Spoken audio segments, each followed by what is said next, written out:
Assalamualaikum warahmatullahi wabarakatuh. Okay, kita akan mula kelas kita hari ini. Awak boleh keluarkan kita punya bahan yang cikgu dah bagi minggu lepas. Okay, kita akan bincang untuk penyiasatan saintifik hari ini. Okay, untuk hari ini kita akan menganalisa graf untuk mendapatkan, kita akan tengok graf untuk dapatkan rumusan siasatan. Okey, sebelum tu cikgu ucapkan selamat datang kepada semua. Fatihah, Aish, Umairah. Okey. Apa khabar semua? Sihat ke? Umairah sihat? Sihat cikgu.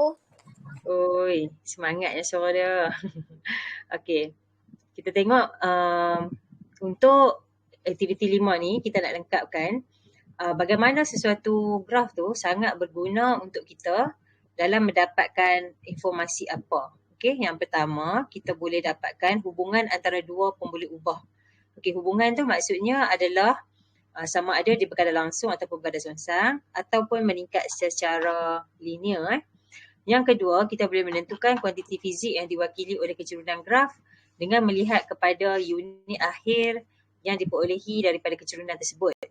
Yang ketiga ialah kita boleh menentukan luas graf, dan luas graf juga boleh mewakili sesuatu kuantiti fizik bergantung kepada unit akhir yang kita perolehi daripada luas tersebut.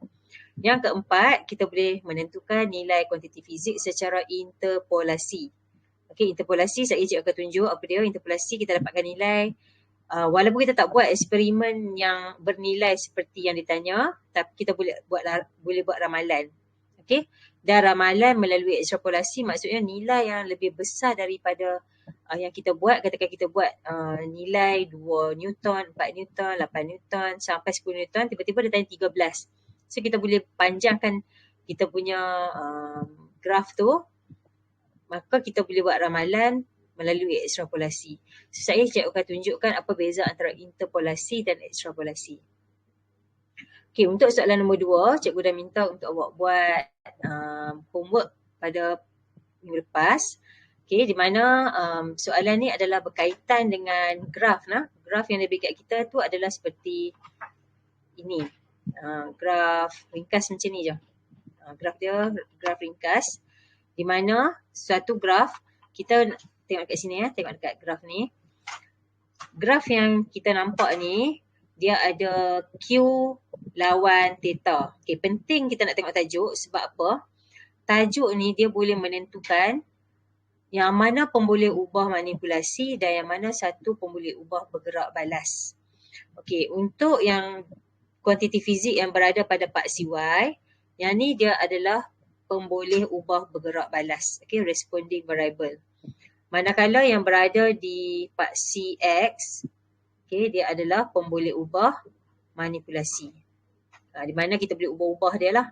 Kalau RV ni adalah pemboleh ubah yang kita dapat selepas kita buat eksperimen.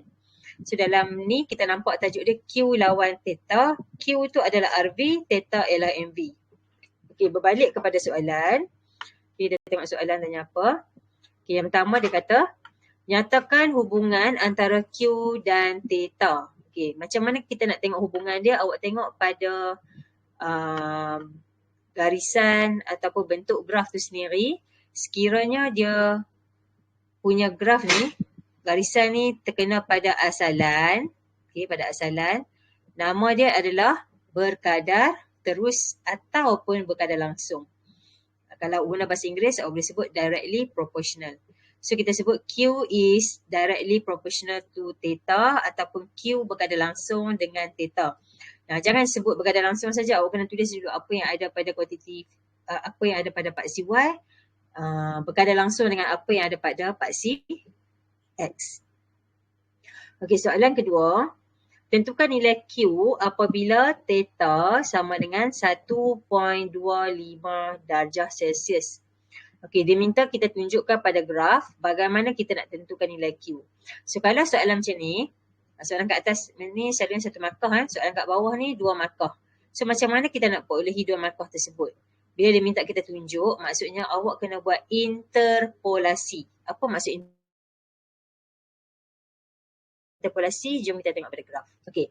Dia bagi kita nilai, dia minta kita cari 1.25 darjah Celsius. Okey. Means dia ada kat kawasan ni, kawasan bawah ni. Okey, kawasan bawah ni. Di sini 1 darjah Celsius, sebelah kanan 1.5 darjah Celsius. Jadi kat mana 1.25? 1.25 ada di tengah-tengah antara 1 dengan 1.5. So untuk interpolasi maksudnya nilai tu duduk dalam range eksperimen. Di sini pelajar ni dah buat eksperimen daripada 0 darjah Celsius sampai 2.5 darjah Celsius. So 1.25 tu kita buat interpolasi lah. Interpolasi maksudnya kita cari nilai daripada range yang dah buat eksperimen tu. So apa yang kita nak buat adalah kita akan buat garisan putus-putus sampai terkena pada garisan yang kita dah buat, garisan terbaik tadi tu. Kemudian sampai dekat situ, kita belok ke kiri. Nak tengok nilai apa yang ada di part CY.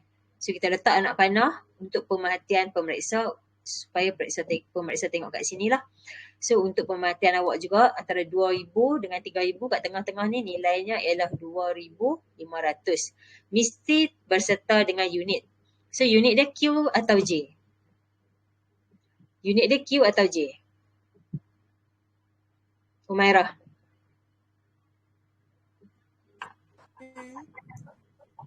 2,500 Q ke 2,500 J?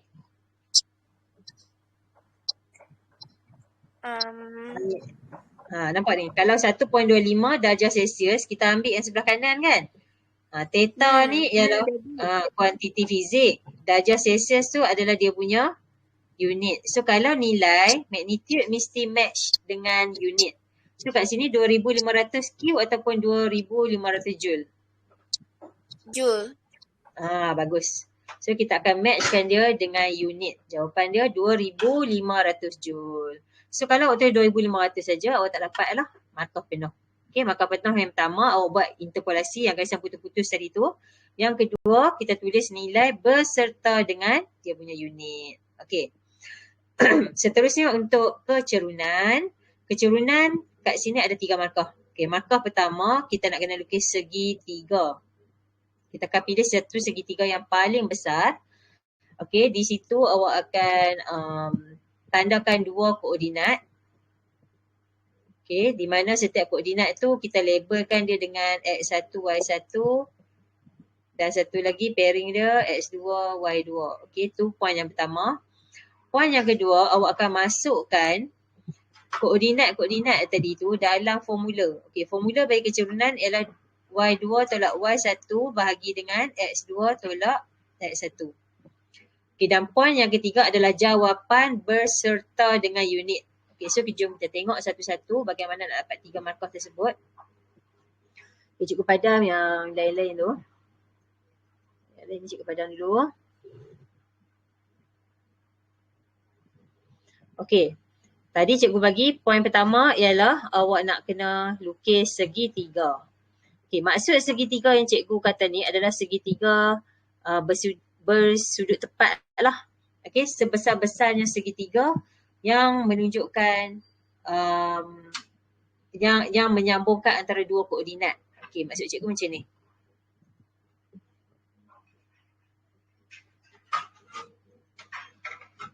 Cikgu guna colour lain sikit. Kita guna colour hijau.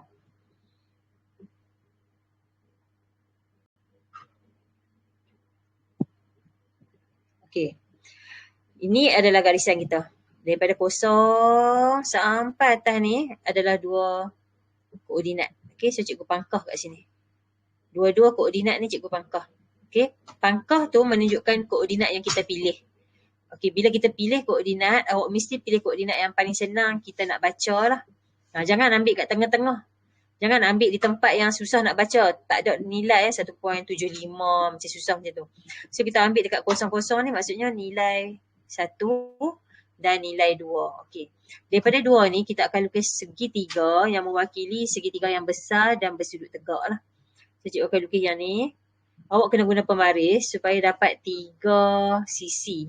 Okey, bila kita kata segitiga maksudnya ketiga-tiga sisi kena lukis lah termasuk hypotenuse. Okey, yang ni yang sisi kedua dan sisi ketiga. Okey, kena ada 3 sisi. Awak cikgu pilih colour ni apa? Okey, kita tunggulah. Sisi pertama, sisi kedua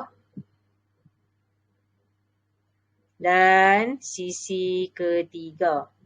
Okey. Untuk nampak cikgu tengah azan sekarang ni. Cikgu tulis koordinat dulu lah.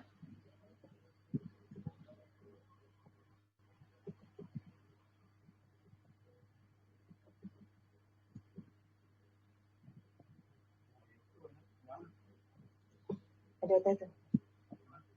Saya gantung belakang.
Okey, kita sambung untuk mengira kecerunan ni. First step, awak kena lukis segitiga kan, cikgu sebut tadi. Dalam segitiga tersebut, awak kena tandakan dua koordinat. So, di sini cikgu tanda koordinat yang paling senang sekali, iaitu koordinat pada asalan. Yang cikgu label dia X1, Y1. Manakala label untuk bahagian yang kedua, cikgu ambil yang paling besar sekali, iaitu paling atas ni, iaitu nilainya adalah 2.5. Kita baca yang paksi X dulu. 2.5, pairing dia 5,000. Okay, 5,000. So 2.5, 5,000, cikgu label dia sebagai X2, Y2. Okay, itu point pertama. Maksudnya awak dah dapat satu markah lah. Okay, markah kedua, awak akan masukkan nilai tu dalam formula Y2 tolak Y1 bagi dengan X2 tolak X1. Formula ni masa exam kalau awak tulis memang tak dapat markah apa-apa lagi. Sampailah awak memasukkan nilai yang betul. Nilai Y2 tadi 5,000, masukkan kat tempat Y2. Tolak kosong, Y1 dia kosong. Okay, Y1 ni kosong. Okay, bahagi dengan X2 2.5, tolak dengan X1 iaitu kosong. Okay, di sini cikgu nak awak tulis siap-siap dia punya unit pada paksi Y dan paksi X. So 5,000 ni unit dia tadi ialah, Umairah sebut tadi ialah J ya. J. So kita tulis kat sini J. Manakala yang dekat paksi X pula, kita tengok dekat paksi X kat bawah tu, theta unitnya ialah darjah Celsius. So kat sini darjah Celsius. Okay. So tekan kalkulator 5,000 bahagi 2.5 dapat 2,000. So awak boleh tinggal awak punya unit macam ni. Ataupun kalau nak bagi dia sebaris, darjah Celsius ni maksudnya kuasa 1 kan. Jadi awak akan tulis jawapan akhir awak 2,000 J darjah Celsius negatif 1. So kalau awak buat macam ni, awak dapat 3 markah. Okay? Ada soalan tak nak tanya untuk pencurunan? Sebab 3 markah ni, untuk kertas 3 lah. Kertas 3 amali. Okay, siap. Bahagian tu. So kita nak pergi ke soalan nombor 3. Kalau awak ada soalan, awak boleh tanya. Jangan risau, jangan malu, jangan segan. Sebab kita kat sini nak belajar lah. Jangan risau. Setiap soalan awak penting untuk kawan-kawan awak juga sebenarnya. Okay. Next, kita akan tengok graf yang kedua. Okay, cikgu kecilkan sikit supaya nampak keseluruhan. Okay, graf kita yang kedua ni adalah graf H lawan dengan M. Okay, H lawan dengan M. Pasal apa cikgu kata H lawan M? Walaupun dia tak beritahu kat kita, kita nampak kat sini. H, unit dia M. M, ni M dia adalah kuantiti fizik. Kg adalah unit. Okay, M kat sini adalah kuantiti fizik. Kg kat sini ialah unit. Tapi dekat paksi Y, H adalah dia punya kuantiti fizik. M adalah dia punya unit. H tu height, ketinggian. M tu meter. Yang ni mass, kuantiti fizik dia, mass, unit dia kg. So kalau dia duduk sebelah kanan, okay, dia duduk sebelah kanan, M tu duduk sebelah kanan, maksudnya tu unit. H tu adalah kuantiti fizik. Kalau duduk sebelah kiri tu kuantiti fizik, sebelah kanan tu unit. Okay, yang ni adalah pemboleh ubah. Sorry. Tukar pula lah. Saat tertukar, bahaya dia tertukar kan. Macam mana kita tak mau bagi tertukar? RV ke MV? RV ke MV? So ni RV. Yang bawah ni ialah MV. Pemboleh ubah bergerak. Pemboleh ubah manipulasi. Okay, senang nak ingat. Cikgu bagi cara nak ingat lah. M, awak ingat merangkak. Merangkak mesti ke bawah. So kalau merangkak, dia mesti mendatar lah. Macam tu. Okay. Kalau R ni awak ingat, kalau orang Kedah lah kan. Orang Kedah, R tu rabat, ragah. Okay. Rabat, ragah tu maksudnya naik ke atas lah. Tu orang Kedah cakap. So M tu merangkak ke sebelah kanan lah. Mufuk R naik ke atas. Okay, so tak tertukar lah. Okay, kita tengok soalan pertama. Soalan pertama, dia kata ada pelajar ni buat eksperimen untuk menyiasat hubungan antara kedalaman bongkah kayu H yang tenggelam dalam cecair dan jisim berselawat M yang diletakkan di atas bongkah kayu tersebut. Keputusan eksperimen ditunjukkan dalam graf H lawan M. Soalan yang paling popular sekali, dia mesti akan tanya hubungan. So apa yang kita nak tengok mula-mula pada hubungan? Kita akan tengok pada garisan ni. Okey, garisan ni kena tak dekat asalan? Fatihah. Kena tak pada asalan ni?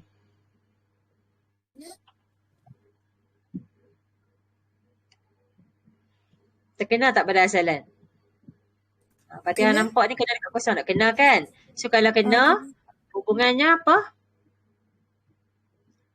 Hubungannya ialah berkadar. Berkadar terus. Berkadar terus. Bagus. Kalau bahasa Inggeris, directly proportional. So kalau kita nak jawab dengan lengkap, kita akan sebut H berkadar terus dengan M. Okay, next ialah diberi nilai apabila H, tentukan nilai H apabila M sama dengan 0.2 kg. 0.2 kg ada kat mana? Kat sini. So sekali lagi kita akan buat interpolasi. 0.2 kg kat sini. Interpolasi maksudnya range tu dah ada lah. Okay, awak akan buat. Kemudian kita akan tengok kat sini berapa nilai yang awak dapat. Awak baca daripada awak punya graf. Guna pembaris, jangan bagi sengit. Tengok betul-betul apa nilai yang awak dapat. Okay. Mungkin awak dapat 0.024. Okay, 0.024. Awak dapat apa? 0.022 ke? 0.02. Cikgu dapat 0.0 Kalau bawah ni 0.02 tapi dia ada 2 garisan di atas so cikgu tambah 2. Okey, yang lain-lain awak dapat apa? Kita tengok betul-betul pada graf awak akan dapat 0.022. Okey. Tak, kalau tulis 0.022 saja tak dapat markah lagi. Awak kena tengok unit apa yang ada dekat part C Y dia. Okey, kita nampak kat sini H bukan unit, H tu kuantiti fizik. So kita tulis kat sini M meter. Okey. Kemudian kecerunan. Macam mana nak dapat 3 markah? Boleh tak sebut balik macam mana kita nak dapat 3 markah? Aish, apakah ciri untuk kita nak dapatkan 3 markah dalam kecerunan? Mula-mula sekali nak kena ada apa? Koordinat. Okey, koordinat. Kemudian kita nak lukis apa? Segitiga. Bagus. Okey, itu adalah cara kita nak dapat poin pertama, iaitu kita nak pilih koordinat yang paling mudah dan besar lah. Okey, segitiga yang kita nak pilih dan kita nak lukis nanti dia kena jadi besar. Sebab apa? Sebab kita nak dia punya jawapan lebih jitu. So di sini awak boleh pilih segitiga kat mana-mana titik yang sesuai lah. Sebab kalau kita nak cari yang ujung sekali pun mungkin susah juga nak ambil bacaan tu. Jadi awak pilih yang mana, yang ni yang pertama. Kalau asalan memang kita akan pilih yang ujung lah. Kemudian satu lagi kalau nak pilih ujung ni pun boleh. Nak pilih tengah sikit pun boleh. Atau kalau cikgu memang suka pilih yang ujung sekali.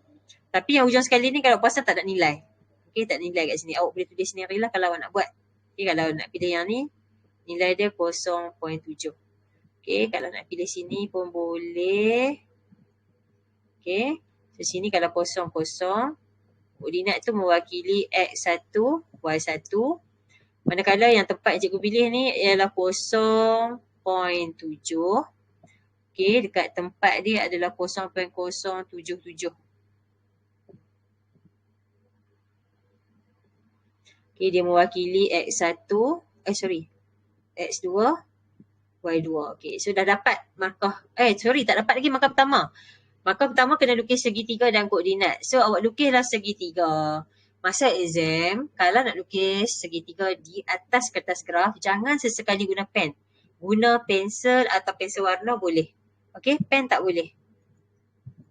Okay, kita akan guna pensel warna ataupun pen, tapi kalau pen highlight apa semua tu tak boleh lah. Okey, pen memang tak boleh. Atas kertas graf tak boleh guna pen. Okey, cikgu lukis segitiga. Termasuk dia punya hipotenus sisi pertama, sisi kedua dan sisi ketiga. Kalau guna pembaris tak sengit lah macam cikgu lukis ni. Awak guna pembaris. Okey.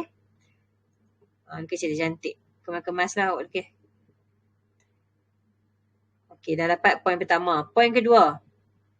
Umar, apa poin kedua kita? Macam mana kita nak dapat markah untuk kecerunan? Poin pertama, kawan awak dah sebut dah tadi, koordinat dan segitiga. Okey, poin kedua. Nak dapat markah kedua tu macam mana? Kita nak masukkan dalam apa?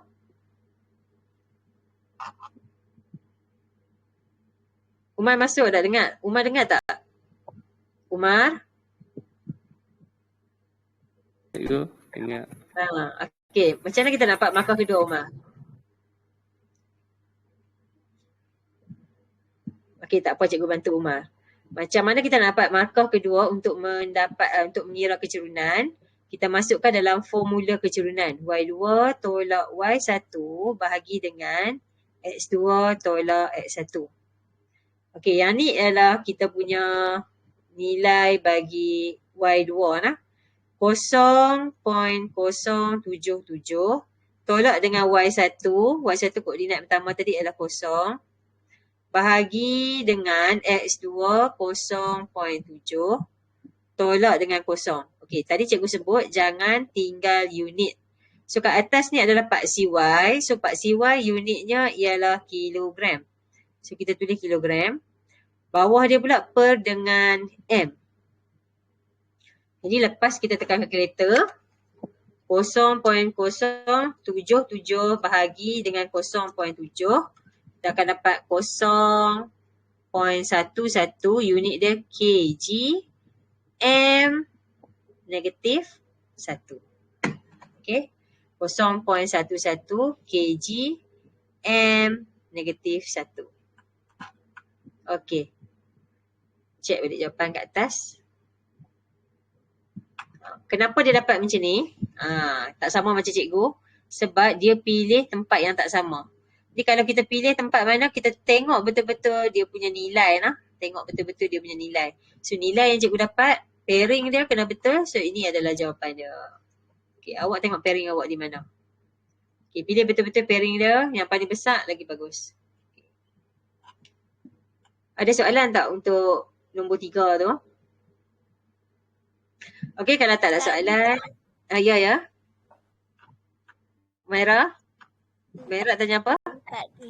Okey, tak ada. Faham kau Merah? Faham. Okey. Sekarang kita tengok soalan nombor 4. Ni graf dia. Okey, dia bagi kat kita graf. Cuba abang kat cikgu, apa nama graf ni? Apa nama graf ni? Nampak tak dekat sini ada apa? V. Yang ni ada? Kita tengok dekat sebelah kiri. Okey, sebab kita nak tengok kuantiti fizik lah. Kita tengok di sebelah kiri. Yang sebelah kanan tu unit. Okey, so nama dia ialah V lawan I. Okey, ini adalah nama graf. V lawan I. Okey. Soalan pertama. Apa yang berlaku kepada V apabila I bertambah? Bernambah pula dah. Bertambah. Okey. First kali kita tengok pada graf. Kalau graf kita tergantung. Tergantung tu maksudnya macam ni. Graf tergantung tu maksudnya graf yang tidak memotong paksi. Kita tak boleh nyatakan hubungan kalau graf kita graf tergantung. Contohnya graf kita bentuk dia macam ni. Cikgu bagi contoh lah. Dia macam tu. Tak kena pada paksi Y ataupun paksi X. Ataupun graf kita tu bentuk dia macam ni. Ataupun graf tu bentuk dia macam tu. Okay, dia mesti nak potong paksi. Kita kena sambung dulu. Sambung dengan lurus lah. Jangan sambung. Benda tu macam ni. Awak sengaja sambung bagi dia terbelok macam tu. Tak boleh lah. So kita akan sambung supaya graf kita memotong paksi. So dalam kes soalan ni, kita punya garisan tu dia duduk kat tengah-tengah ni. Jadi dia macam tergantung lah. Jadi bila tergantung, awak ambil pembaris dan pensel, sambung dulu garisan tu sampai dia potong paksi. Atas dan paksi bawah. Dua-dua boleh lah. Jadi sebaik-baiknya paksi yang paling dekat dengan kosong. Okay, paksi atas ni. Yang bawah ni kalau nak sambung lah. Okay, kalau nak sambung. Okay, tu yang pertama. Jadi sekarang ni soalannya ialah, kalau dia tanya kita hubungan, dia tanya apa yang berlaku, macam kita nak buat ramalan ke apa kan, kita mesti kena potong paksi dulu. So soalan dia tadi, apa yang berlaku kepada V apabila I bertambah? So kita tengok V jadi apa. Rupanya bila I bertambah tu maksudnya nilai I ke kanan. Macam contohnya kan, mula-mula I tu 0.4. V dia sama dengan kalau I 0.4, V dia adalah 7.5.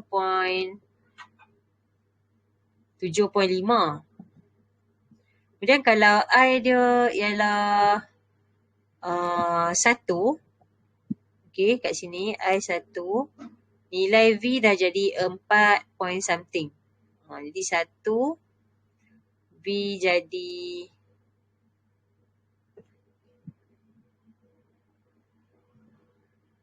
besarkan sikit. Kecil sangat. Okay, kalau I sama dengan 1, V jadi 4.3. Jadi apa yang berlaku sekarang ni ialah nilai I bila dia bertambah, V nanti akan berkurang.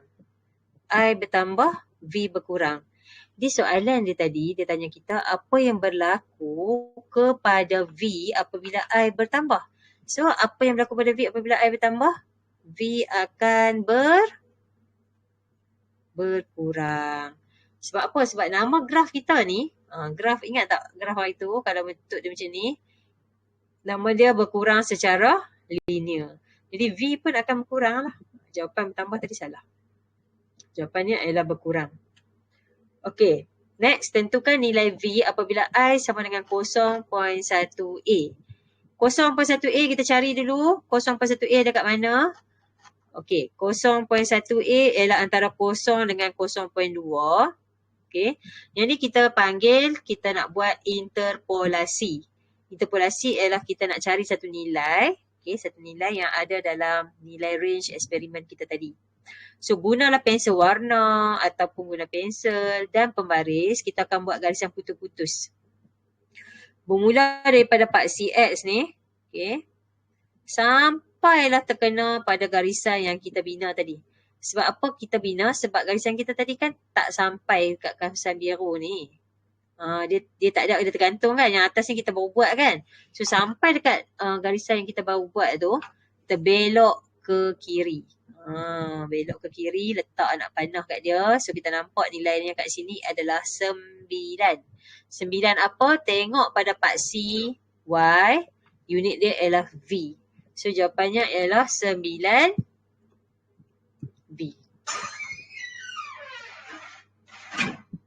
Okay. Ingat, nak dapat 2 markah, mesti nak kena buat interpolasi dahulu. Kemudian, barulah kita letak unit. Okay, buat interpolasi, baca nilai dan letak unit. So, jawapan kita 9V. Kalau awak tulis 9V saja tak boleh. Awak kena tengok dekat awak punya graf awak, nilai dia 0.0 ke. Okay. Cuba tengok tu. Titik puluhan ada berapa.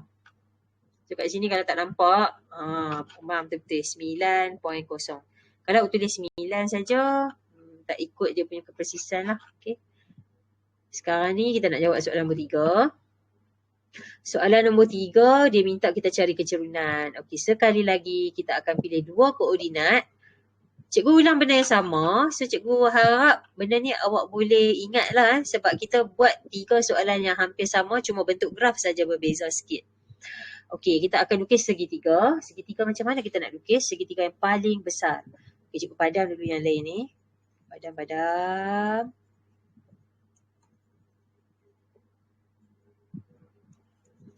Okey, banyak kawan awak PM. Hari ni mereka tak boleh join sebab ada program yang lain bertindan. Mereka akan tengok balik rakaman ni. So, cikgu terpaksa cakap lambat-lambat sikit. Sebab bila rakam, awak nak tengok balik, cikgu takut kalau cikgu cakap terlampau cepat, awak tak faham kan. Kalau cikgu cakap lambat-lambat, mungkin awak boleh nampak lah. Okey. Kita lukis segitiga. Sebelum lukis segitiga, mestilah kita nak pilih dulu 2 koordinat yang paling besar yang akan hasilkan segitiga yang besar. So, dalam kes kita, kalau tadi kita lukis segitiga yang sebelah kanan, macam tu kan kita lukis tadi kan. Segitiga macam ni. Sekarang kita akan lukis segitiga yang terbalik lah macam tu pula. Okay, as long as dia punya tapak dia bahagian bawah. Okay, saya kan tapak dia bahagian bawah. Maksudnya segitiga awak boleh lukis macam ni. Ataupun bentuk macam ni. Bergantung kepada kita punya kecerunan graf lah. Okay, as long as dia punya segi, sudut tegak dia tu berada di bahagian bawah. Jangan buat segitiga macam ni. Macam ni salah. Tak boleh. Okay. Jadi kita pilih koordinat. Okay, cikgu pilih 2 koordinat yang paling sesuai. Yang pertama, cikgu ambil koordinat yang atas sekali tu lah. Okay, cikgu pilih koordinat atas ni. So, kat sini cikgu nampak kosong, bawah ni kosong. Dan nilai atas ni adalah 9.5. So, cikgu label dia sebagai X1, Y1. Okay, kemudian yang bawah sekali ni, kita tengok dia punya nilai paksi X dia. Okay, kita nampak 1.2. Paksi Y dia, paksi Y dia ada 3 kotak kecil daripada nombor 3 ni, maksudnya 3.3. So, cikgu labelkan dia sebagai X2, Y2. Okay. Barulah kita lukis segitiga, kita pangkah kat sini. Okey, kita pangkah dan kita lukis segitiga yang besar tadi. Okey, so cikgu tarik yang ni mai dekat sebelah kiri. Okey, satu bahagian. Okey, ni sisi kedua dia. Dan sisi ketiga. Okey, itulah segitiga dia. Okey. Kemudian kita masukkan dalam formula. Formula dia ialah Y2 tolak Y1 bahagi dengan X2 tolak X1. Maka kita akan dapat 3.3 tolak dengan Y1 9.5 bahagi dengan X2 1.2 tolak dengan X1 kosong. Jangan tinggal dia punya unit. Okey, 3.3 tadi unitnya ialah paksi Y. Okey, jom tengok dekat paksi Y. Paksi Y unit dia ialah V. Okey, tulis kat atas ni V. Kebetulan unit dengan kuantiti fizik sama, V dengan V. Voltage ataupun different beza kepayaan. Potential difference dengan voltage. Lepas tu yang bawah ni ialah I tu ialah arus, ampere ialah dia punya unit. So kita nak tulis unit saja. Okey, tekan kalkulator. Letak kurungan dululah sebab kat bawah pun ada kan. So letak kurungan 3.3 tolak 9.5 tutup kurungan bahagi dengan 1.2. Okey, so cikgu dapat negatif 5.167. Sama tak jawapan kita? Awak tekan tak kalkulator? Try tekan tak kalkulator? Umar tekan tak kalkulator?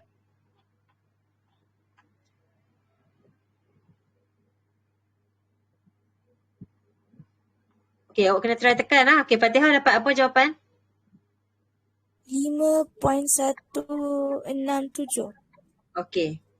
Fatihah dapat sama macam cikgu lah. Okey, unit dia apa Fatihah? Apa unit? Unit dia. V per A. V per A betul ataupun VA minus. VA negatif 1. Okey, bagus Fatihah. Terima kasih. Okey, so selesailah soalan bahagian menganalisa graf. Okey. Masalah kita ialah bila masuk kertas 3, kita tak tahu kita nak kena lukis graf ataupun kita hanya menganalisa graf.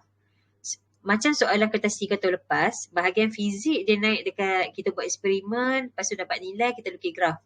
Okey. Lepas tu kimia dengan bio dia dah bagi graf, lepas tu kena buat analisa macam tu lah. So kita tak tahu antara fizik, kimia dengan bio ni kita nak kena lukis graf ke analisa graf. Kalau kita kena analisa graf maksudnya eksperimen tu telah dilakukan. Okey, kita just nak buat ekstrapolasi ke macam mana So kalau naik graf yang dia dah buat, maksudnya kita hanya nak cari hubungan, kita nak tengok kecerunan ataupun kita nak buat ekstrapolasi. Okey. Kalau ada ekstrapolasi, cikgu bagi satu contoh kalau ekstrapolasi. Awak turun tambah dekat soalan yang tadi selepas kecerunan tu, awak letakkan lepas soalan yang kecerunan ni, okay, letak soalan nombor 4 dia. Soalan nombor 4. Okay, ramalkan nilai V apabila I sama dengan 1.3. 1.3 tak cantik, kita ambil nombor genap lah, 1.4. Okay. Ramalkan nilai V apabila nilai I sama dengan 1.4 ampere. Okay.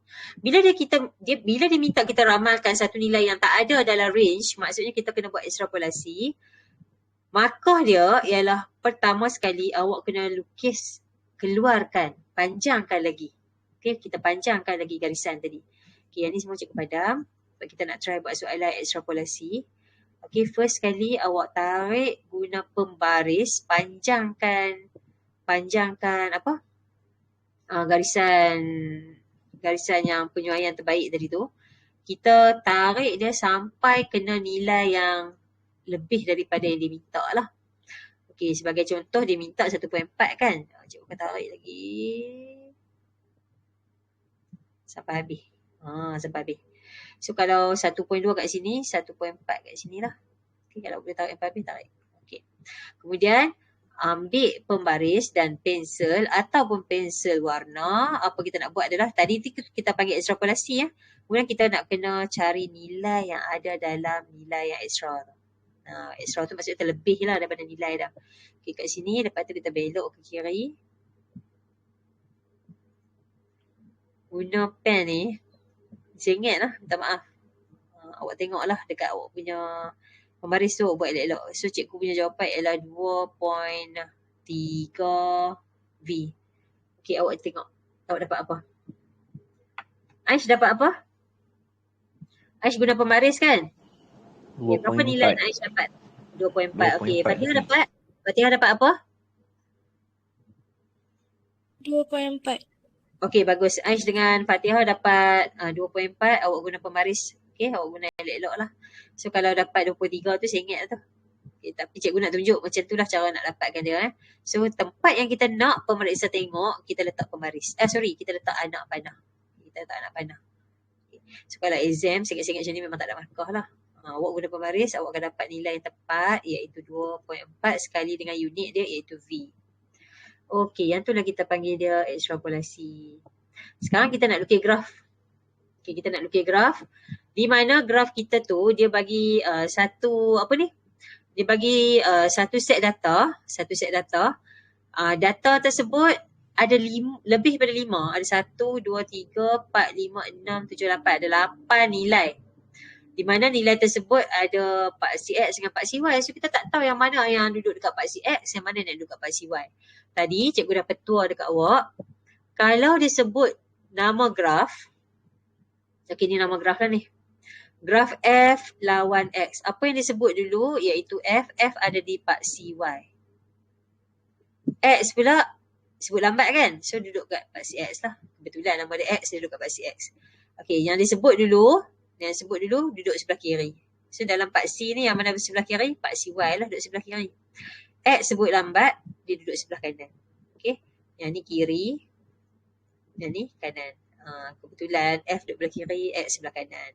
Jadi, kiri tu apa? Kiri tu sebenarnya ialah pemboleh ubah bergerak balas. Manakala yang sebelah kanan pula adalah pemboleh ubah manipulasi. Jangan tukar. Okay, pemboleh ubah manipulasi sentiasa ada di paksi X. Pemboleh ubah bergerak balas sentiasa ada di paksi Y. Okey. Sekejap Cuba ambil set data tu.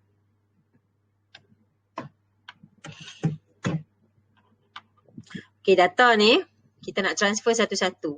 Sebelum kita nak transfer, kita kena tengok dulu nilai yang paling besar yang ada pada paksi X dan paksi Y.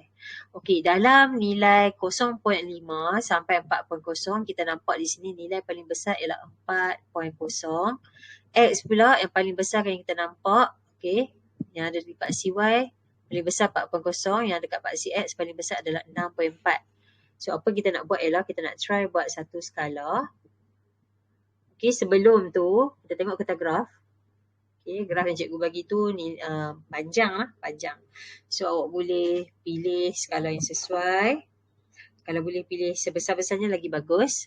Awak boleh pilih skala 1 atau gandaan 2 atau gandaan 4 atau gandaan 5. Okay, gandaan yang paling sesuai sekali gandaan 1, 2 dan 5. Okay, 4 tu kalau boleh elak-elak lah. So, gandaan lain iaitu 3, 6, 7, 8, 9 tak dapat markah. Okay, tak dapat markah. Yang atas ni saja boleh dapat markah. Okay, cikgu bagi kat awak apa 7 perkara yang perlu kita lihat untuk kita dapatkan markah penuh ketika melukis graf. Okay, mula-mula sekali awak kena ada kuantiti fizik di paksi X dan paksi Y. Okay, itu yang pertama. Buat nota. Nombor 1, markahnya adalah kuantiti fizik. So, kita tengok. Tadi dia sebut F lawan X. So, of course, F daya duduk di paksi X. Okay. Manakala X ialah regangan, duduk di paksi X. Yang kita sebut dulu, paksi Y. Disebut kemudian, paksi X. Okay. Yang kedua, nak kena ada unit. Okay, daya Unit dia ialah tengok balik dekat awak punya jadual. Jadual tadi dia bagi unitnya ialah Newton. So kat sini awak tulis daya Fn. Tak mahu tulis daya pun tak apa. Terus tulis Fn. Okay. Manakala unit untuk X pula ialah cm. Kat mana nak tengok? Tengok balik pada jadual. Ni jadual. Dalam jadual tu memang dia dah bagi dah unit Newton, sentimeter dia dah bagi. So tak payah nak risaulah. Bila eksperimen, selalunya bila kita tahu alat pengukuran, maka unit dia pun kita akan tahu sekali. Okay, next ialah untuk nak dapat poin yang ketiga. Poin ketiga ni dia melibatkan skala. Okay. Skala, maknanya awak kena ada skala 1 atau gandaan 2 atau gandaan 4 atau gandaan 5. Okay, lain-lain skala tak sesuai. Kita tak guna. Okay, kita tak guna untuk fizik lah. Kita tak gunakan skala yang macam tu. So setiap gandaan yang kita guna tu dia mesti naik secara seragam. Kalau kita kata 1, dia akan naik jadi 2, 3, 4. Maksudnya gandaan 1 lah. Kalau kita kata 2, maksudnya start dengan 2, jadi 4, jadi 6, jadi 8. Okay, ataupun apa-apa gandaan yang berkaitan dengan dia lah. So yang tu kita panggil dia skala yang seragam. Keempat dan kelima, okay, nak dapatkan markah 4 dan 5, mestilah plot yang betul. Simbol untuk plot kita guna simbol pangkah. Kita tak guna simbol bintang, kita tak guna simbol tek lalat, kita tak guna simbol bunga, semua tak guna. So kita guna pangkah saja. Untuk yang keenam, awak akan pilih satu garisan penyuaian yang terbaik. Okay, garisan terbaik. Garisan terbaik. Dan yang ketujuh, awak dah guna 50%. Okay, sekurang-kurangnya 50% daripada skala yang awak pilih tadi. Okay. Jom kita tengok. Yang pertama tadi, awak buat dulu paksi. Bila kita buat paksi, kita akan guna getah graf bahagian kiri sekali dan bawah sekali. Kemudian kita labelkan F, N, X, cm. Okay, next kita akan letakkan skala. Okay, tadi daya, kita katakan unit dia, nilai yang paling besar tadi untuk daya, cikgu suruh awak ambil siap-siap dah. Nilai untuk daya paling besar sekali adalah 4. Jadi kalau kita buat kurang daripada 4 tak boleh. Maksudnya lebih sikit tak apa. Jangan kurang. Dan untuk X tadi 6.4 kan? Lebih tak apa. Okay. Kemudian kita akan plot satu-satu. Okay, plot yang pertama. Plot yang kedua. Plot yang ketiga. Plot yang keempat. 5, 6, 7, 8. Okay, kemudian kita akan cuba sambung semua titik. Kalau tak boleh sambung semua titik, tak kena semua titik, kita pilihlah titik yang seimbang. Maksud seimbang tu macam ni. Kalau tak kena pun sekurang-kurangnya kena 2 lah. Kena 2, so yang tak kena banyak lagi kan. Yang tak kena banyak lagi tu bagi dia seimbang. Maksudnya kat atas tu ada 3, kat bawah pun ada 3. Contoh. Daripada 8 tu 2 kena, 3 bahagian bawah garisan, lagi 3 bahagian atas garisan. Itu kita panggil seimbang.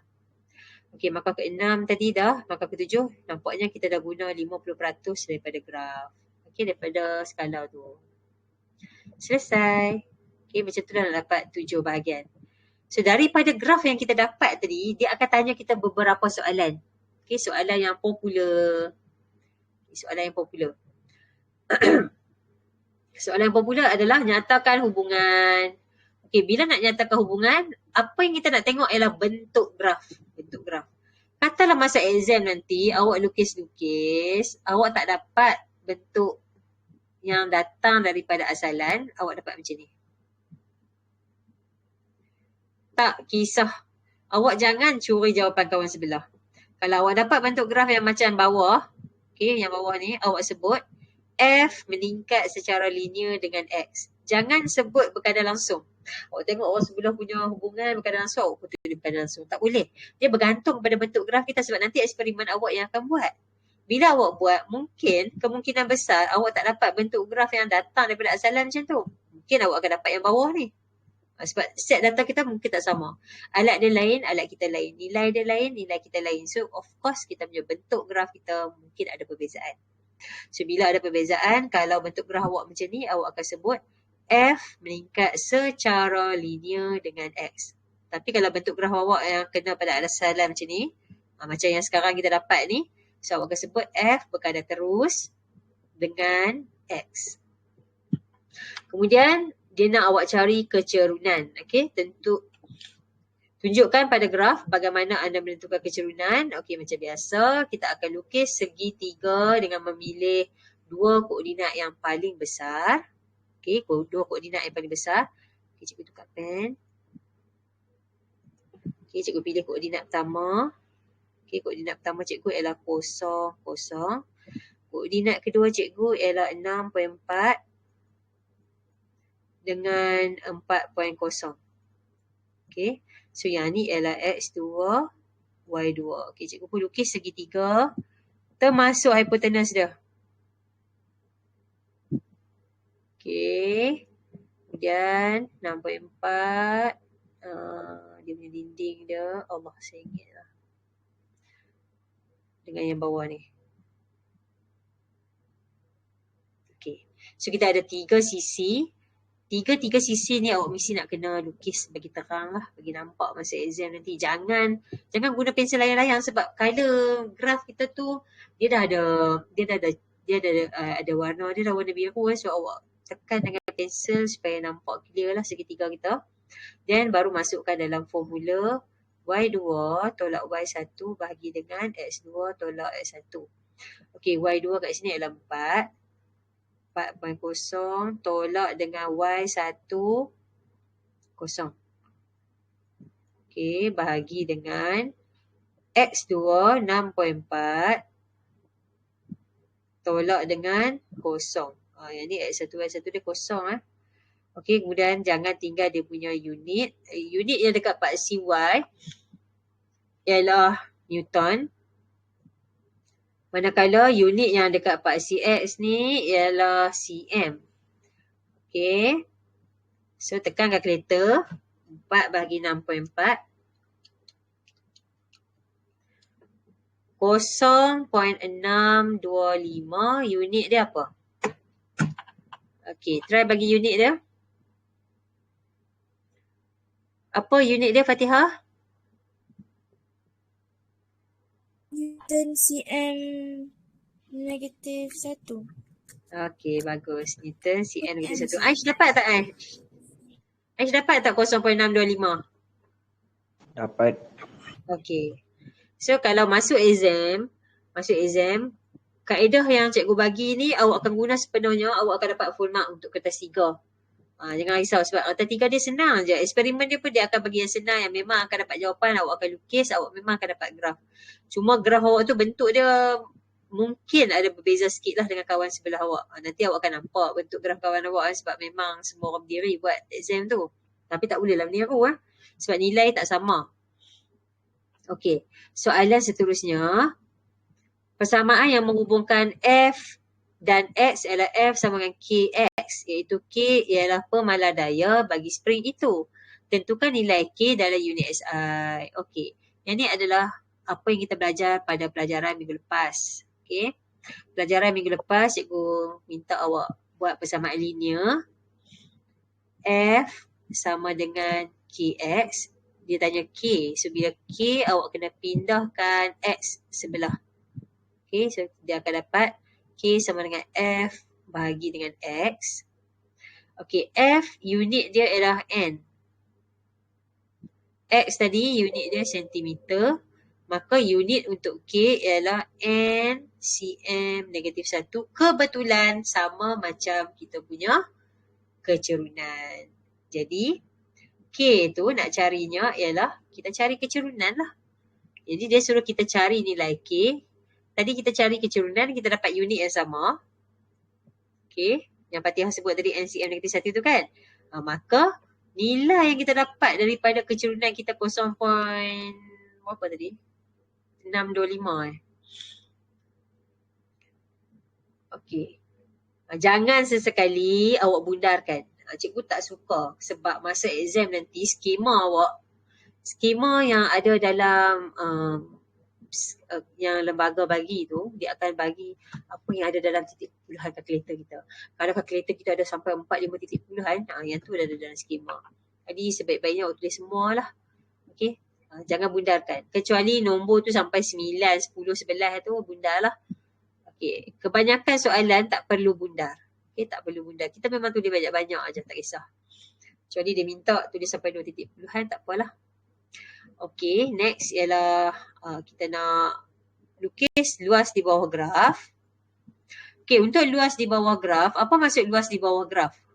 Luas di bawah graf ni maksud dia, bila kita buat graf, bila kita buat graf, bahagian yang ada garisan penyuaian terbaik kita tu, bahagian bawah yang rapat dengan Pak CX. Kata, ya Allah, tak elok ni.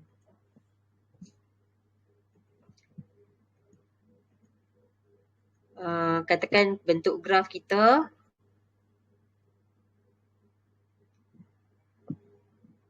Okay, macam ni. So, kat mana yang dikatakan luas di bawah graf? Okay, luas di bawah graf ialah yang paling dekat dengan Pak CX. Okay, kalau dia minta sampai sini, maksudnya luas di bawah graf kita yang ni. Tu maksud di bawah graf. Okay, bawah graf. Maksudnya garisan kita tu lah graf kita tu. Jadi yang ni luas dia bergantung pada bentuk graf kita. Kalau graf kita dia bentuk dia macam ni, jadi luas di bawah graf awak berbentuk segi empat. So kita akan guna formula panjang darat lebar.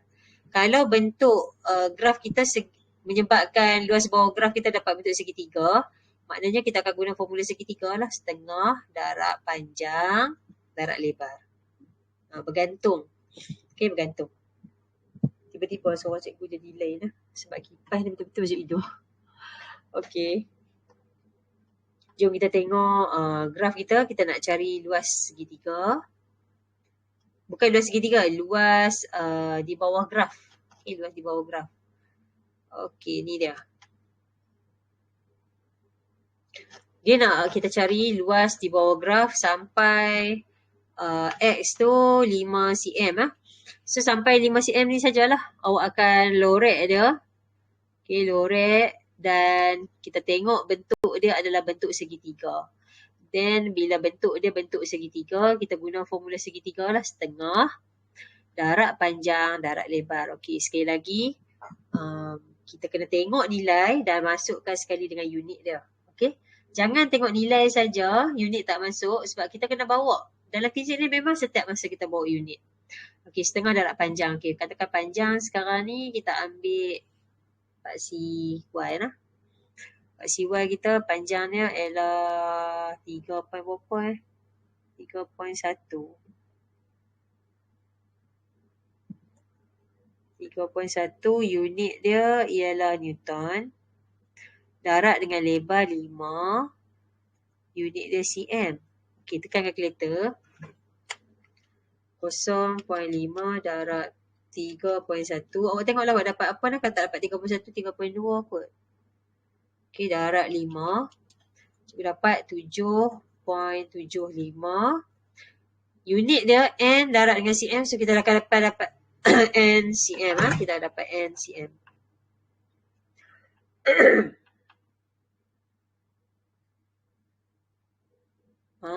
Tu dia. Ni dia jawapan dia.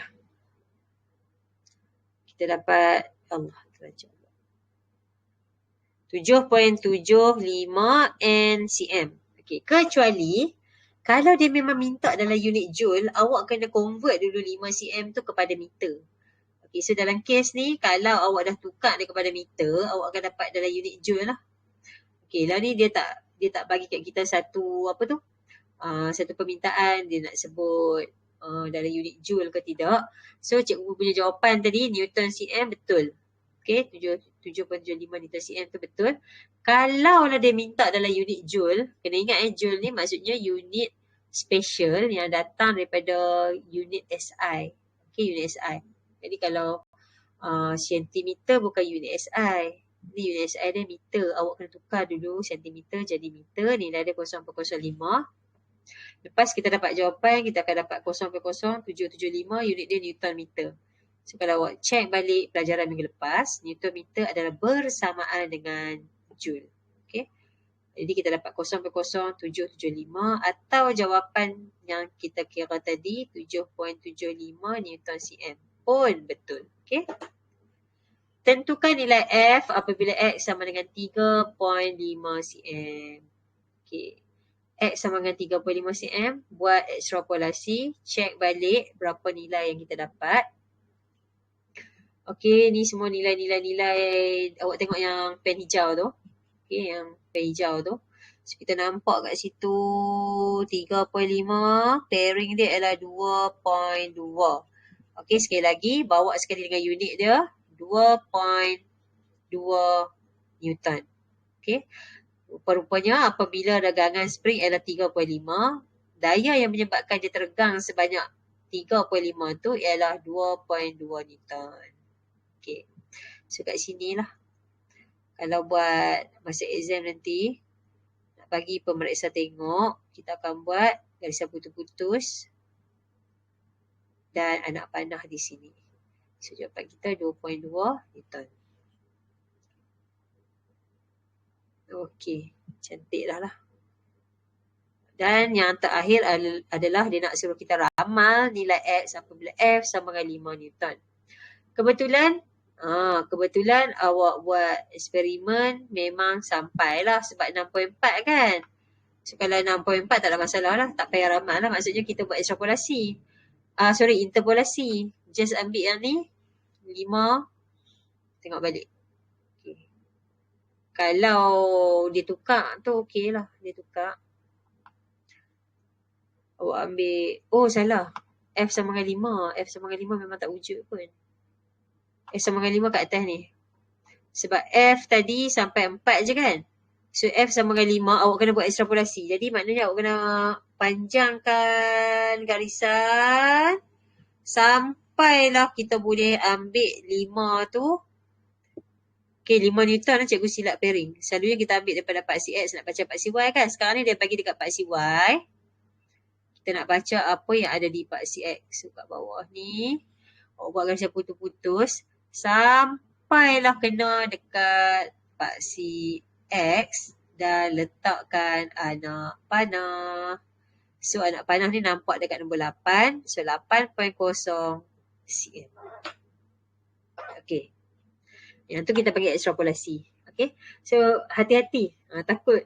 Macam cikgu tadi kan. Cikgu tengok dekat 5. Lepas tu nak pergi tengok dekat paksi Y. Salah. Dia tanya kita 5 Newton. So nak tengok dekat cm tu berapa lah. Macam tu. Okay, ada soalan tak nak tanya cikgu? Ada soalan nak tanya? Umar ada soalan tak kat cikgu?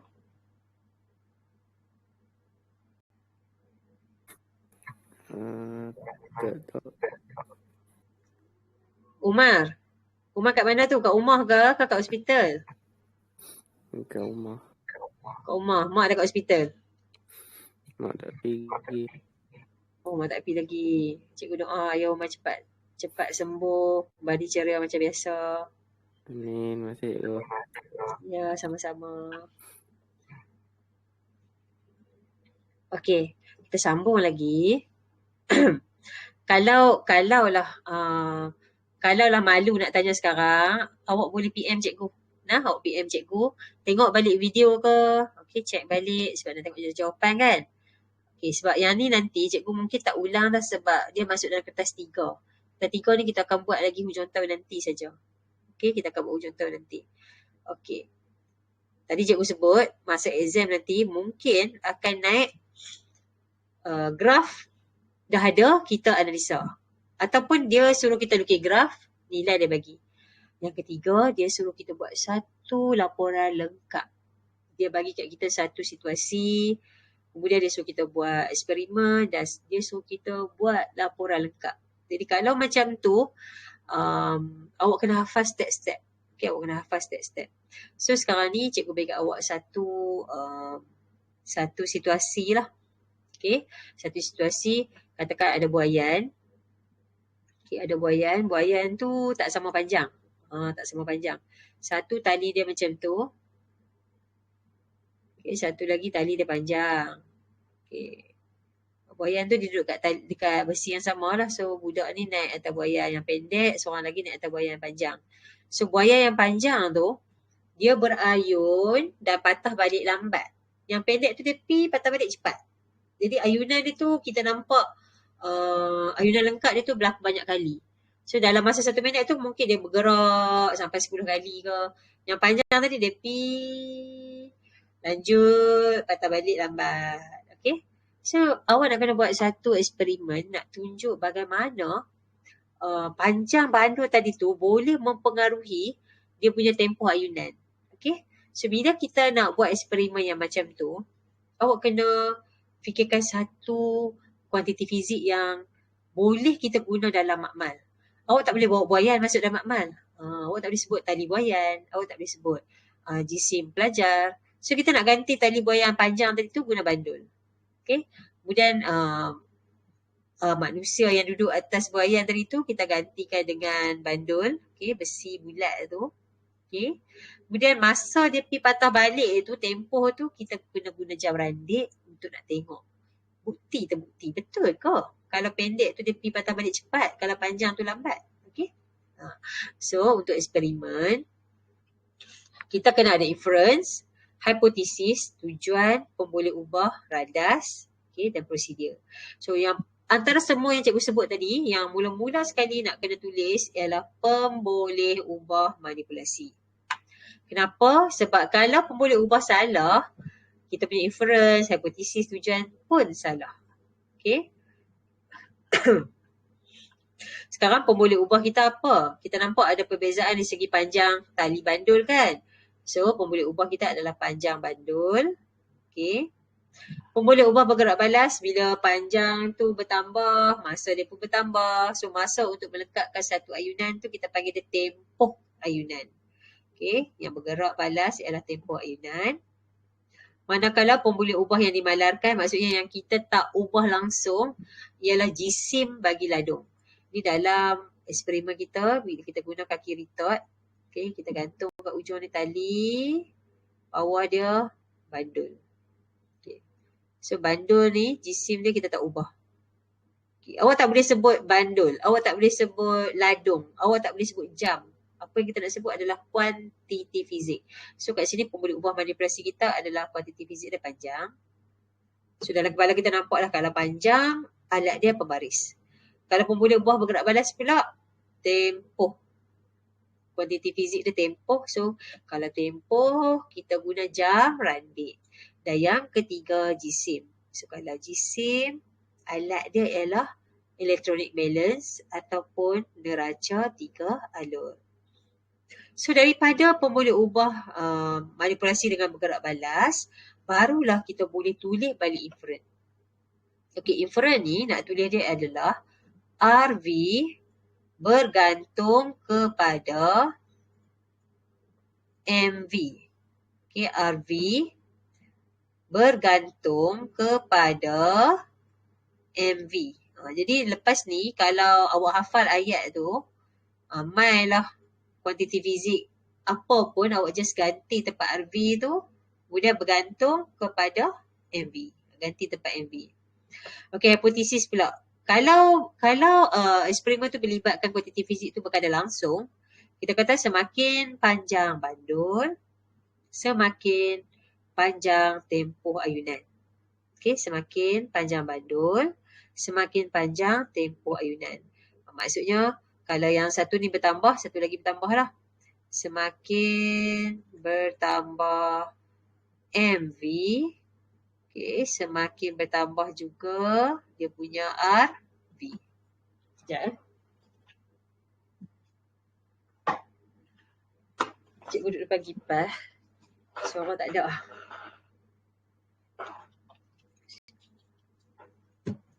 Okey, seterusnya tujuan pula untuk mengkaji hubungan antara MV dan RV. So ayat ni awak kena salin dan hafal terus. Hafal terus. Nak kertas 3 nanti awak akan tulis macam ni lah untuk inference, hipotesis, tujuan. Okay. Kalau inference ada perkataan bergantung, RV bergantung kepada MV. Hipotesis pula, semakin bertambah MV, semakin bertambah RV.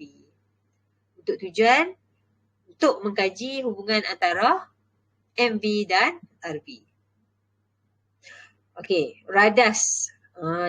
Dalam radas, selalunya masa exam nanti dia dah senarai dah kat awak. Awak tulis balik je.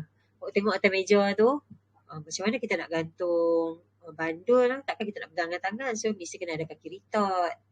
Bila kita nak tarik bandul, nak bagi dia bergerak, dia mesti ada satu sudut yang kita tetapkan. So, kita guna protractor ataupun jangka sudut. Kemudian kena ada ladung bandul. Kena ada jarandik sebab kita nak tengok tempoh. Kena ada pembaris sebab kita nak ukur panjang. Kena ada pengapit G untuk tak mau bagi kita punya kaki ritot kita bergoyang-goyang. Kita nak akan kepit dia elok. Okey, kemudian kena ada benang. Kena ada kepingan papan lapis kecil nak kepit benang tadi supaya dia rapat. Okey.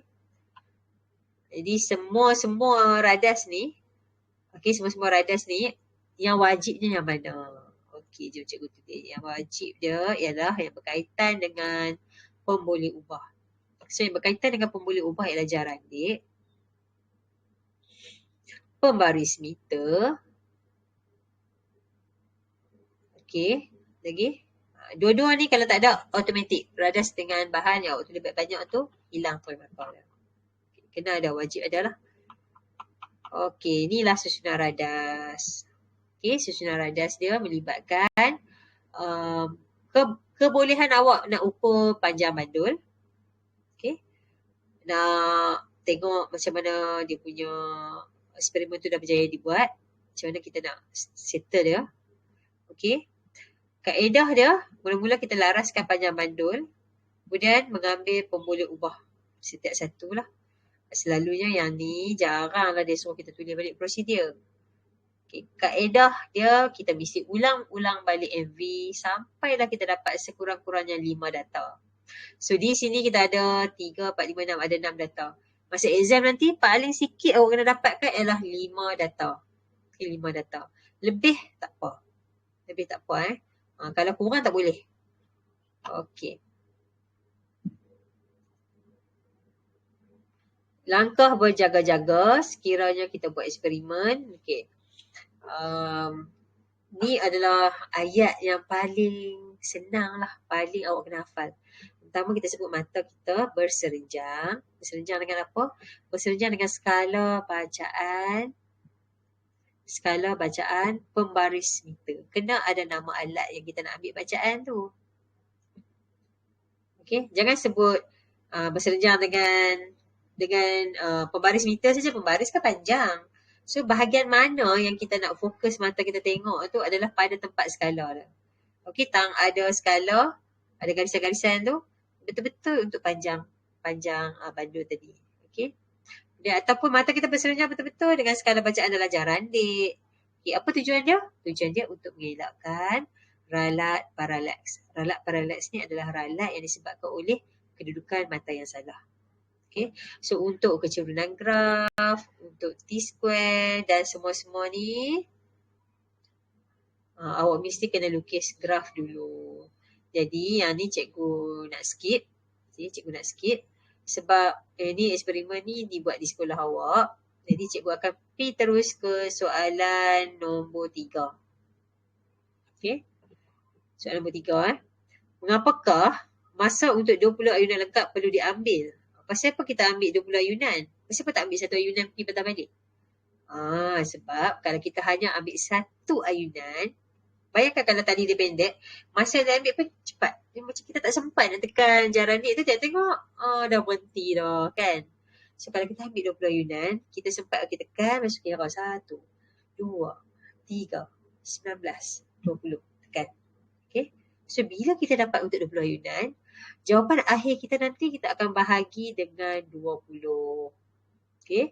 So untuk mengurangkan ketidakpastian dalam pengukuran tempoh supaya dapat nilai tempoh yang lebih jitu atau tepat. Kalau lagi banyak kita ambil, maksudnya dia lagi jitu dengan tepat lah. Okay. Dan walaupun kita ambil 20 kali, still kita kena buat 3 kali bacaan. Mungkin pertama tu kawan awak lepaskan, kita kira sama-sama. Kemudian yang kedua kawan yang seorang lagi lepaskan, dan yang ketiga awak lepaskan. So kita kira rupa-rupanya ada nilai perbezaan pada setiap kali kita ambil bacaan. So apa tujuan kita ambil 3 kali? Kenapa kita tak ambil sekali saja? Sebab kita nak tingkatkan kejituan bacaan. Okey. Yang tu sajalah. Yang ni kalau untuk nilai G ada perbezaan dengan nilai yang sebenar tu sebab bila kita buat eksperimen memang ada ralat lah. Okay, yang menyumbang kepada nilai G yang berbeza. So kalau kita buat eksperimen, ni yang cikgu sebut tadi tu, ingat tak cikgu cakap mungkin garisan yang awak perolehi tu menyebabkan awak punya garisan yang kita pilih tu susah kita nak buat. Jadi kalau kita buat eksperimen, katalah kita punya plot kita nampak duk atas bawah kan. Kita tak jadi satu kesalahan. Jangan risau. Kat sini kat yang kita nampak dua je yang kena. 2 garisan je yang kena.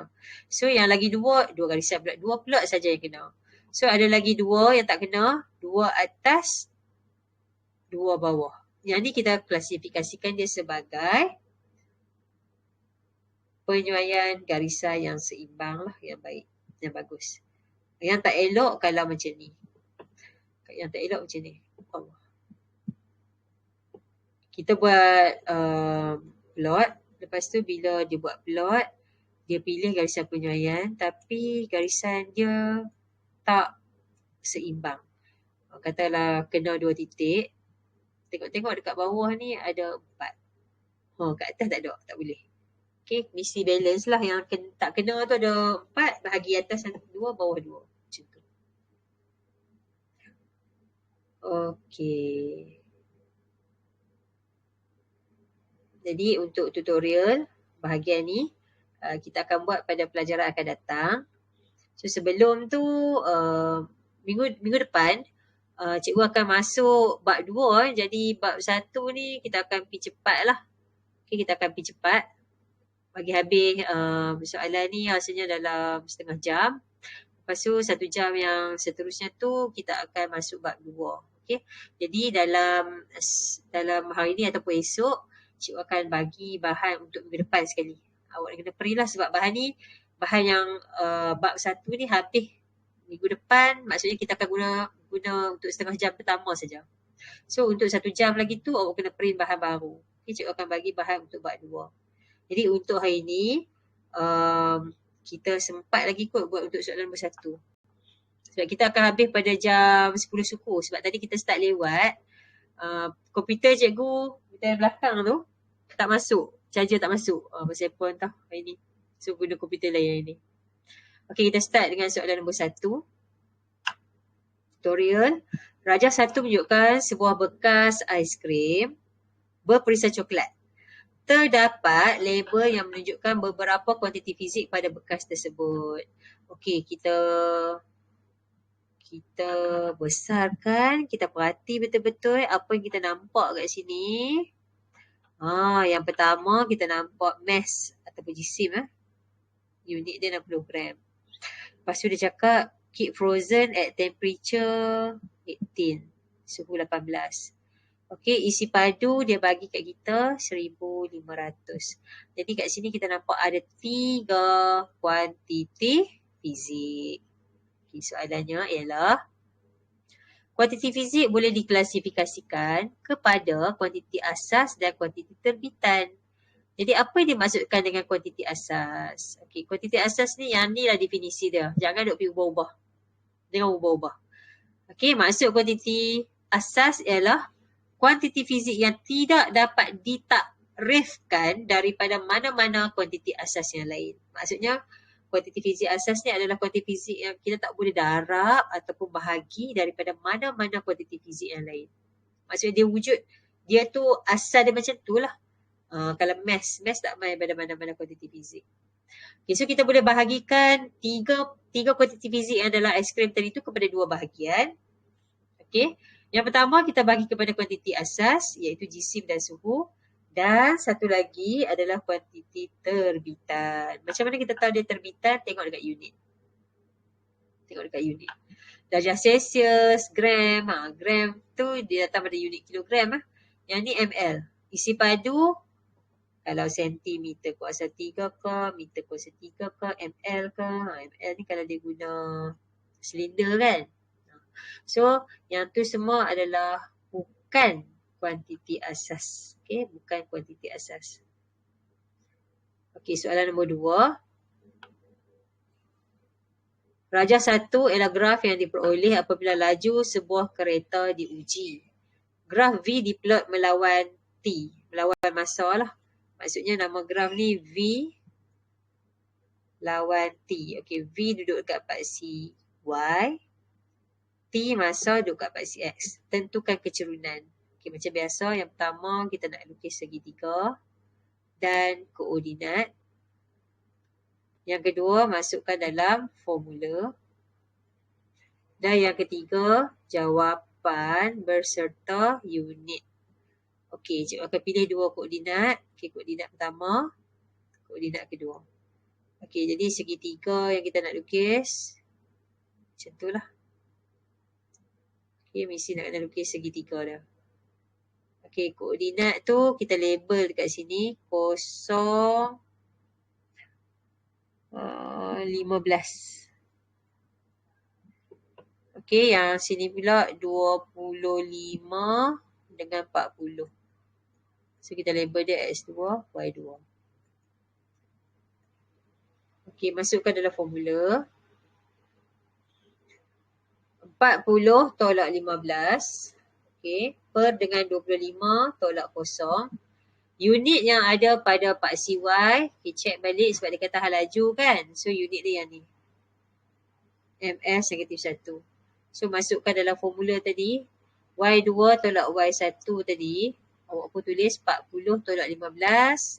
Unit atas dia MS -1. Okey, unit atas dia ialah MS -1.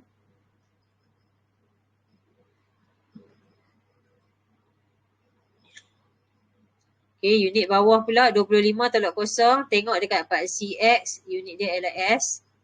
Okey, jadi awak boleh tinggal jawapan awak 1.0 MS -1 per S.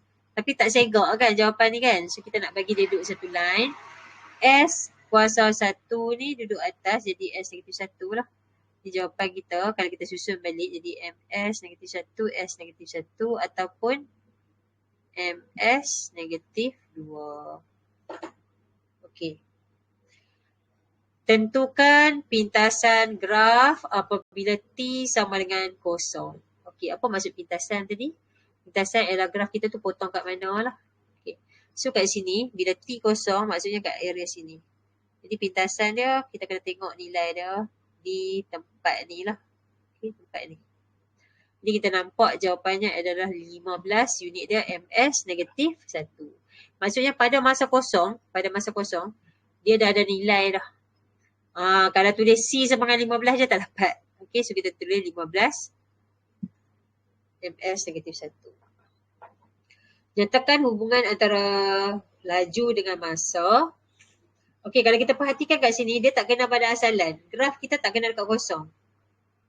Kalau graf kita kena kat kosong, okey, kita kata dia directly proportional. So, graf kita kena kat bahagian atas. Jadi, kita sebut hal laju meningkat secara linear dengan masa. Hal laju meningkat secara linear dengan masa. Okey. Kalau tak mahu sebut meningkat, bertambah pun boleh. Kalau dalam bahasa Inggeris, V increase linearly to T. Ataupun with T. Okey. Soalan nombor 3. Habislah. Sat je. Maksudnya minggu depan kita dah guna bab 2 lah.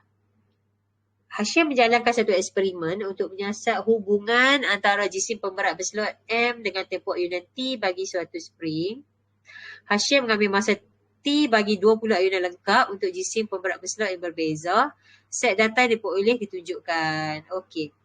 Di sini dia bagi kita masa untuk 20 ayunan. Jadi kalau nak cari tempoh, apa yang kita nak buat ialah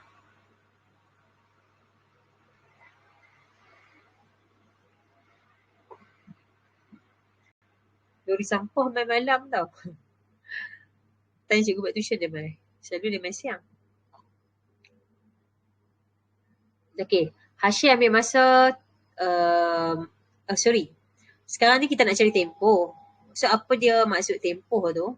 Tempoh ialah satu ayunan lengkap. Jadi tolong tulis lah. Tempoh maksudnya masa yang diambil. Tempoh ialah masa yang diambil untuk melengkapkan satu ayunan. Okey. Jadi kalau kita nak lengkapkan satu ayunan, namanya adalah tempoh. Okey, nama dia adalah tempoh. Jadi lah ni dia bagi kita masa untuk 20 ayunan. Yang tu bukan satu ayunan lengkap. Yang tu 20 ayunan. Jadi bila nak cari satu ayunan ataupun tempoh, awak kena bahagi nilai ni dengan apa? Dengan 20. So ambil kalkulator, tekan 26 bahagi 20. 36 bahagi 20. 44.4 bagi, cikgu kata bagi 30 pula. 36 bahagi 20. 44.4 bagi 20. Semua bagi dengan 20. Sebab apa? Sebab kita nak cari tempoh.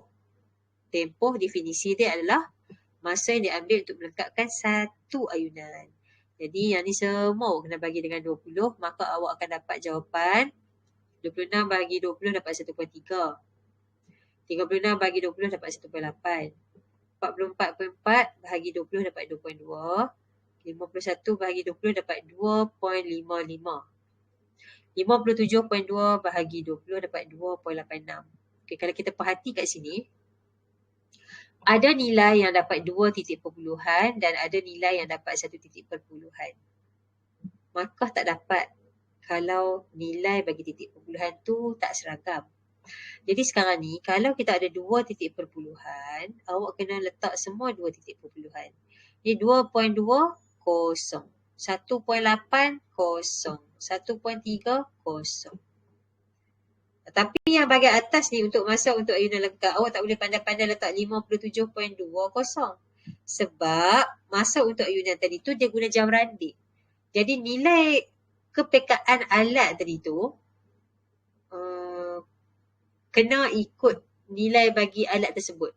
Maknanya kalau pembaris sampai 1 titik perpuluhan. Kalau kita guna angkut vernier 2 titik perpuluhan. Kalau mikrometer 3 titik perpuluhan. Macam tu. Tapi kalau benda yang melibatkan kalkulator, awak tekan kalkulator 26 bahagi 20. Okey, dapat 1 titik perpuluhan. 57.2 bahagi 20 dapat 2 titik perpuluhan. So kalau guna kalkulator tak apa tulis 2 titik ke 3 titik ke. Tapi syarat dia yang lain-lain ni semua kena ikut lah sekali. Okay.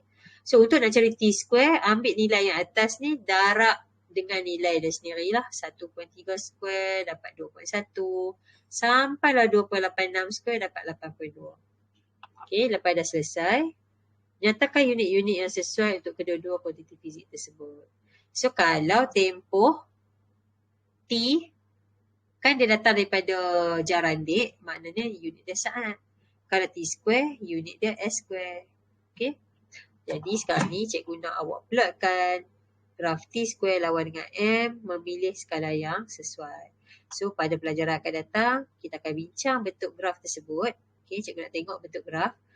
Siapa yang buat dia boleh tunjuk kat cikgu lebih awal supaya cikgu boleh komen, cikgu boleh tunjuk. Oh jangan risau, awak punya graf jangan tulis nama. Cikgu akan tunjuk dekat kawan-kawan awak sendiri je yang tahu tu adalah graf awak. Okay, orang lain tak tahu. Okay, so yang tu kita akan sambung minggu depan sebelum kita masuk bab 2. Okay, jadi bentuk graf awak lebih kurang macam ni lah nanti. Okay, kita akan bincang jawapan nanti. So cikgu ingat setakat tu saja untuk hari ni. Terima kasih banyak-banyak yang respon, yang buat dahulu kerja homework kita. Okay, dan untuk homework akan datang pun cikgu harap buat dululah graf tu. Okay, setakat ni saja dulu. Terima kasih banyak-banyak. Jumpa lagi esok dan minggu depan. Sama-sama. Okay, bye-bye. Cikgu. Bye. Bye. Bye.